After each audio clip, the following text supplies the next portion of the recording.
사카키바라 세이토, 원래 이름은 아즈마 시니치로예요.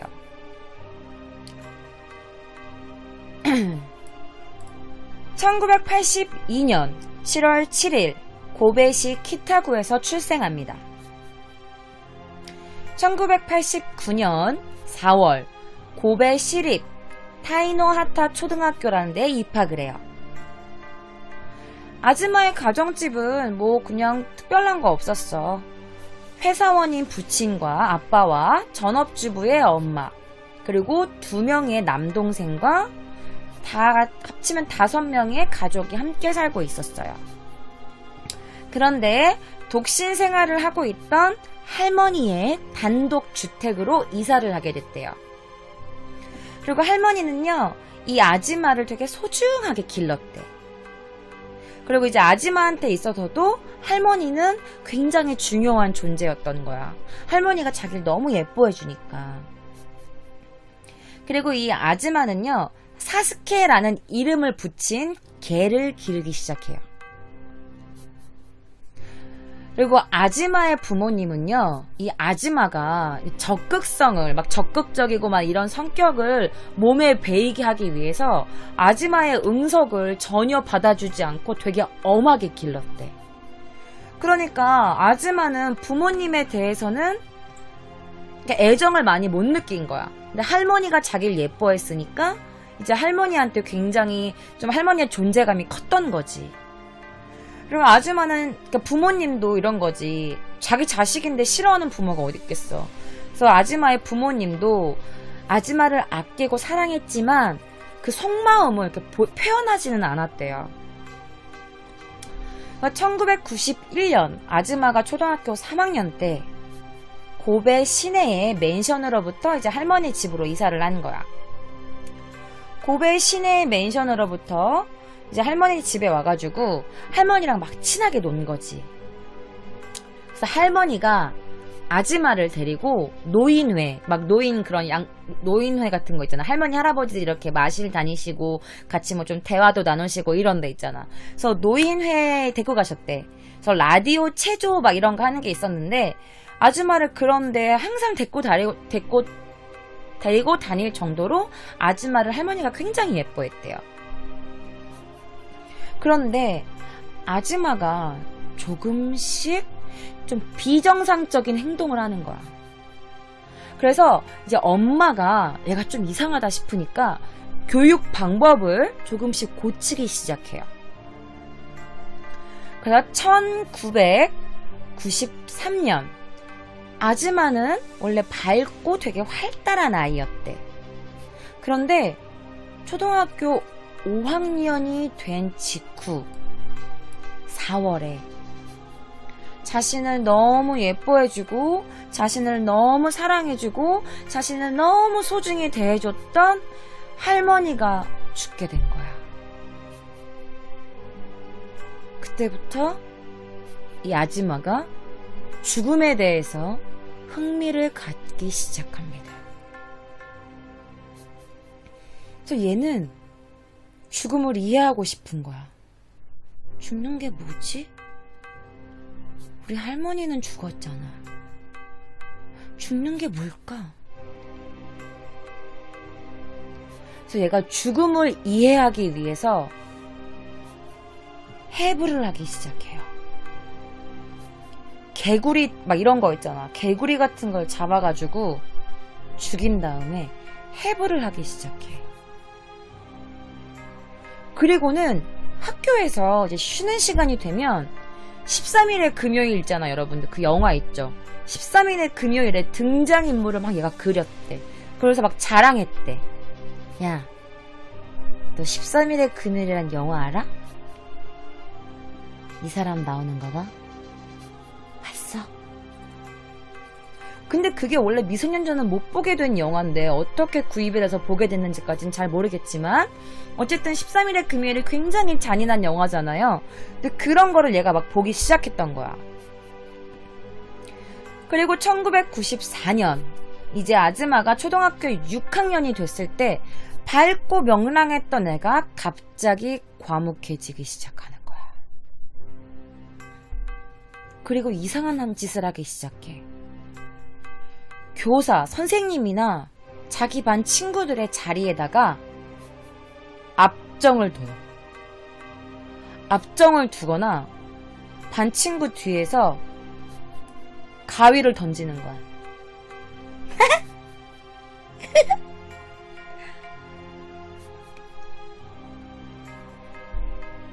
그래서 점점점 그 장난이 과격해지기 시작해. 압정을 뿌려서 잘못 앉으면 진짜 위험하잖아. 특히 여자 같은 경우는 압정에 잘못 앉으면 엄청 크게 위험할 수도 있고, 그리고 가위를 던졌다고 하는데 던지기도 하고 찌르기도 하고, 이게 얼마나 위험해. 날카로운 부분이잖아. 그러다가 이즈음부터는 얘가 이제 개구리의 만족을 못하고 고양이랑 비둘기를 잡아서 죽이기 시작해요. 점점 커지는 거지, 그 해부하는 게. 그런데 얘가 이제 막 비둘기도 죽이고 고양이도 죽이고 막 개구리도 해부하고 막 이러다 보니까 자기의 이런 우울했던 마음들이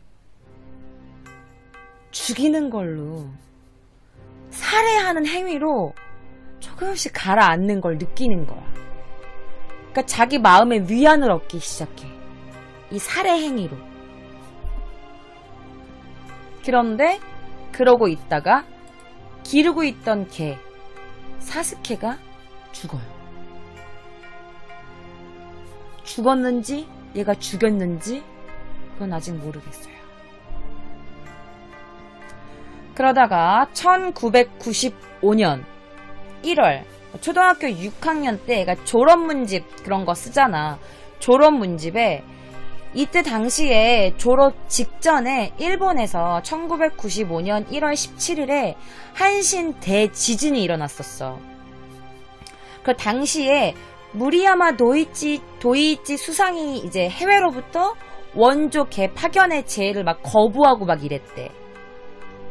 그래서 초등 대응이 이렇게 늦어진 거야. 그 대지진이 일어났는데 초등 대응이 늦어진 것을 이 아줌마가 졸업 문집에다가 막 비판한 거야.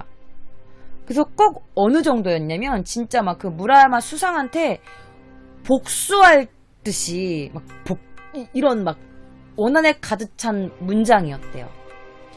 세상에 졸업 문집에 그런 거를 쓰는 애가 어딨어. 그때부터 얘가 좀 이상한 거지. 그러다가 불쌍해 이 남자.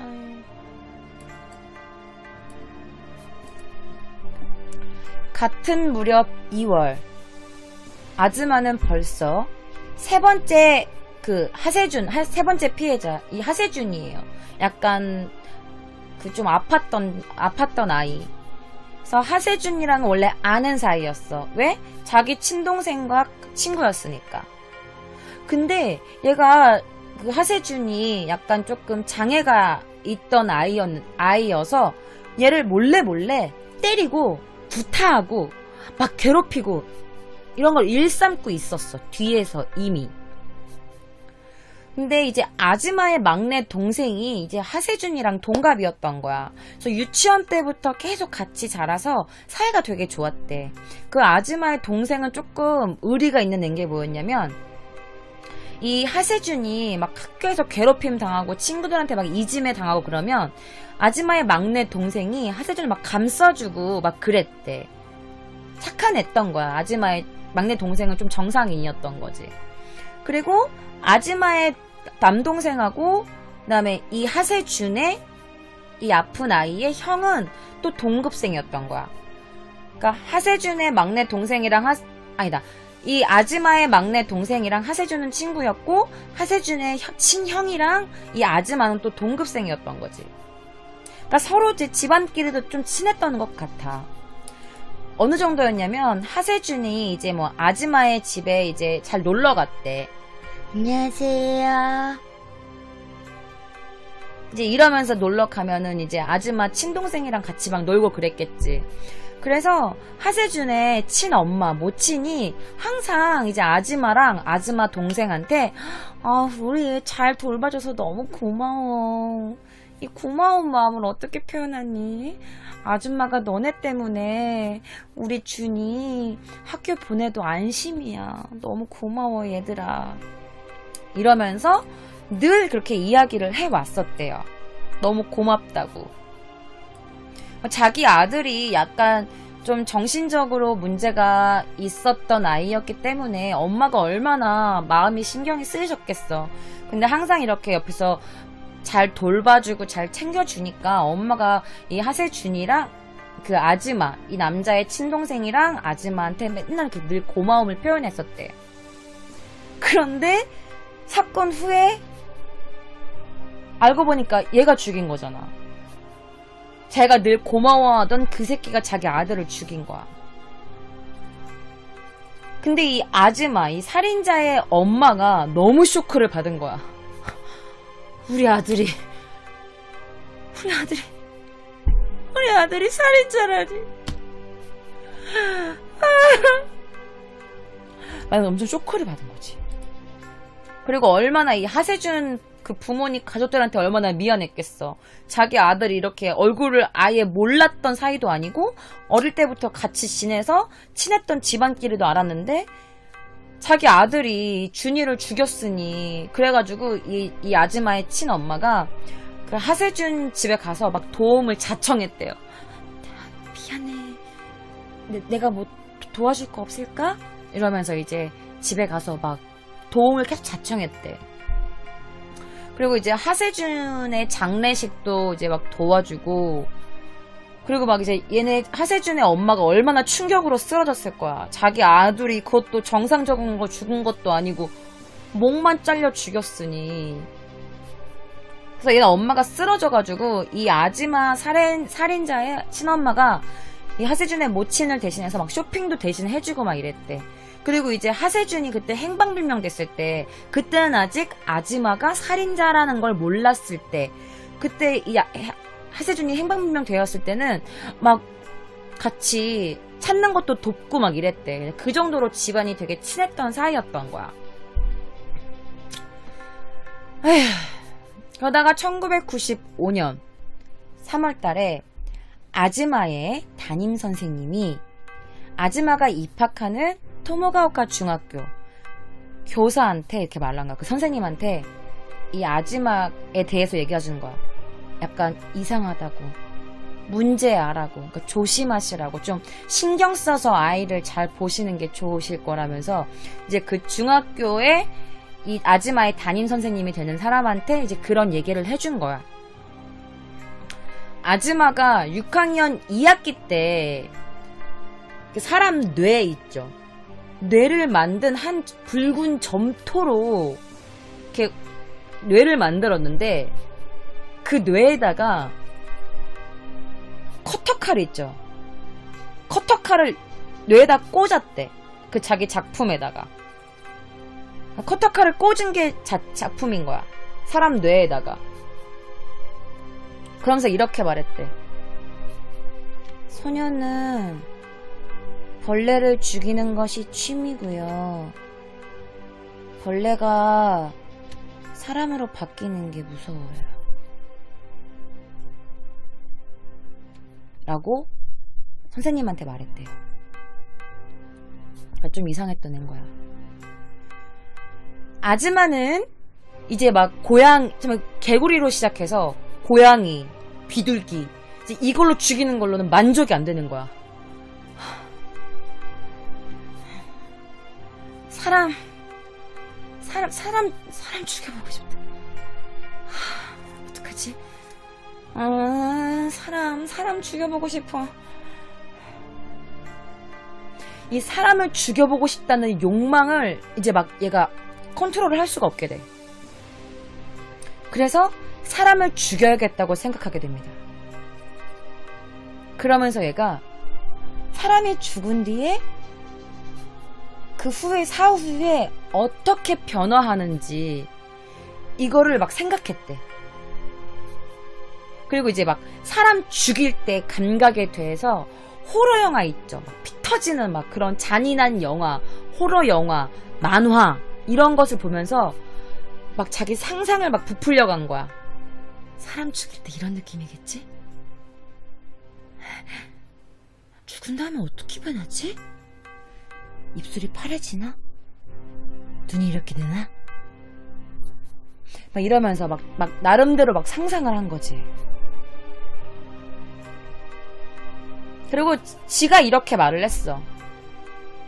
나는 감정을 컨트롤할 수 없는 면이 있긴 한데요. 겁쟁이고 나약해서 나보다 약한 동급생이나 하급생한테 폭력을 휘둘렸어요. 근데 선생님은 이유를 별로 묻지도 않았어. 그냥 내가 일방적으로 나쁘다고 단정 짓잖아요. 난 그게 불만이었어요. 근데 선생님에 대한 거는 귀찮고 그래서 그냥 무시하기로 했어. 그래서 그냥 선생님이나 학교에 대한 원한은 없어요. 라고 말했대요. 그리고 이제는 얘가 막 고양이라고 맨날 막 죽이다 보니까 이게 감정적으로도 이게 막 컨트롤이 안 되는 거야. 그러니까 폭력성이 막 넘쳐난 거지. 그래서 동급생, 자기보다 약한 동급생이나 자기보다 어린 애들 있지. 아동, 어린애들. 이런 애들을 막 때리기 시작해. 폭력을 얘가 이제 막 휘두르기 시작한 거야. 사람한테도. 그 선생님이 그 중학교, 얘가 올라갈 이제 중학교 선생님한테 그렇게 말했대. 조심하세요. 아줌마는요, 사람을 죽일지도 몰라요. 라고 말했대요. 그리고 얘는 아줌마는 이제 부모님한테 자신의 기분을 털어놓지 않았어. 왜냐면 얘네 엄마 아빠가 어릴 때부터 얘가 좀 적극적이고 남성답고 약간 이런 성격이 몸에 배게 하려고 이 아이를 사랑하지만 이렇게 자기가 사랑한다는 표현을 하지 않았잖아. 그러니까 좀 엄하게만 키운 거야. 그러니까 얘가 할머니는 자기 너무 예뻐해줘서 할머니는 좋은데 그 할머니는 돌아가셨고, 그러니까 얘가 자기 부모님한테 자기 기분을 털어놓지를 않는 거야. 그리고 지 마음에 조금 안 들거나 지 마음에 조금 걸리거나 이러면 그냥 막 화를 낸 거야. 그래서요. 뭐요? 여기서 엄마 아빠한테 대들기 시작하고, 근데 자기가 잘못했잖아. 한 건데 얘가 이제 성과 악의 구분을 못하게 돼. 성과 악의 구분이 없어져. 그걸 모르는 거야, 얘가. 뭐가 선이고 뭐가 악인지.